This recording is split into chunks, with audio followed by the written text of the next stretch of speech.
لولا ينهاهم الربانيون والأحبار عن قولهم الإثم وأكلهم السحت لبئس ما كانوا يصنعون۔ ان کے مشائخ اور علماء ان کو گناہ کی باتیں کہنے اور حرام کھانے سے آخر کیوں منع نہیں کرتے؟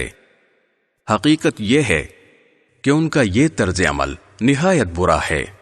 وقالت اليهود يد الله مغلولة غلت أيديهم ولعنوا بما قالوا بل يداه مبسوطتان ينفق كيف يشاء وَلَيَزِيدَنَّ كَثِيرًا مِّنْهُمْ مَا أُنزِلَ إِلَيْكَ مِن رَّبِّكَ طُغْيَانًا وَكُفْرًا وَأَلْقَيْنَا بَيْنَهُمُ الْعَدَاوَةَ وَالْبَغْضَاءَ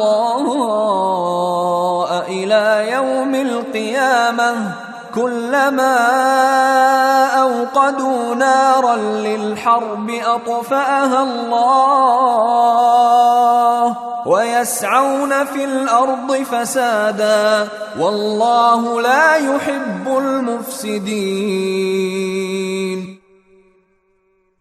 اور یہودی کہتے ہیں کہ اللہ کے ہاتھ بندھے ہوئے ہیں، ہاتھ تو خود ان کے بندھے ہوئے ہیں، اور جو بات انہوں نے کہی ہے اس کی وجہ سے ان پر لعنت الگ پڑی ہے، ورنہ اللہ کے دونوں ہاتھ پوری طرح کشادہ ہیں، وہ جس طرح چاہتا ہے خرچ کرتا ہے۔ اور اے پیغمبر، جو وحی تم پر نازل کی گئی ہے وہ ان میں سے بہت سوں کی سرکشی اور کفر میں مزید اضافہ کر کے رہے گی، اور ہم نے ان کے درمیان قیامت کے دن تک کے لیے عداوت اور بغض پیدا کر دیا ہے۔